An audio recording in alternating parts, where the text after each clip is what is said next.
I asked Jesus this morning, what can we do? Because there's so much darkness in the world, there's so much uh, to be unhappy about. There's so much suffering in the world, and people and animals are mistreated. What can we do? How do we manage helping them without becoming? Oh, there goes a boat.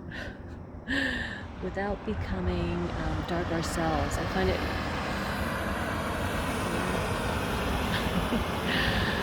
I find it so difficult to know how to do that, to help the animals and people who suffer without like becoming super upset and dark over, the fact that people do this to animals and other people. And that it can be so hard in this world. There are certain animals and who just suffer their whole lives. And so how do you do it? How do you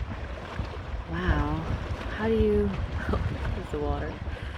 How do you do it? How do you become a healing presence for animals and people who suffer without becoming dark yourself? And he put his hand in the water, and he took up almost like cupped his hand and took some water up, and the droplets fell out of his hand, and each droplet was beautiful. And basically he was saying, focus on the drop of water. You have to focus on, yes, help the people who suffer, but find the beauty, focus on the joyful, even if it's in just one little drop of water that you can find it glistening. Find that joy, because that is the way to stop the suffering.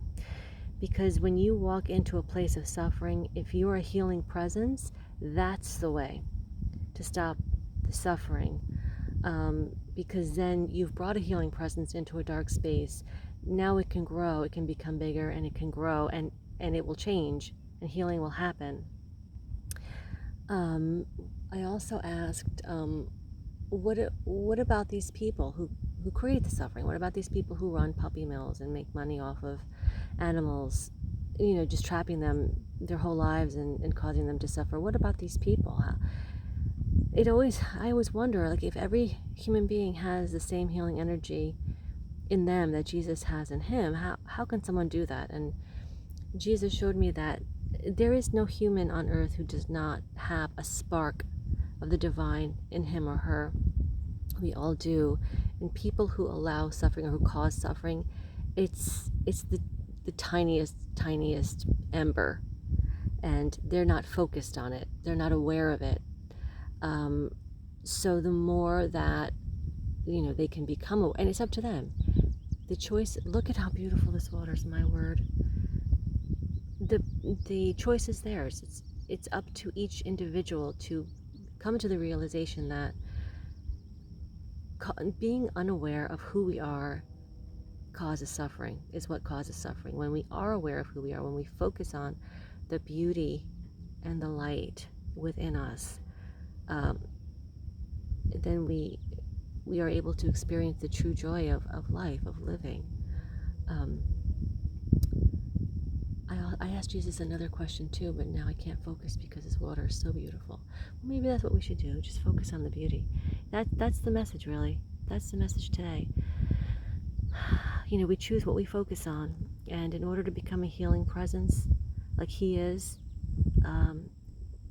definitely, help where you can, but focus on whatever you can that is joyful, and the healing will expand.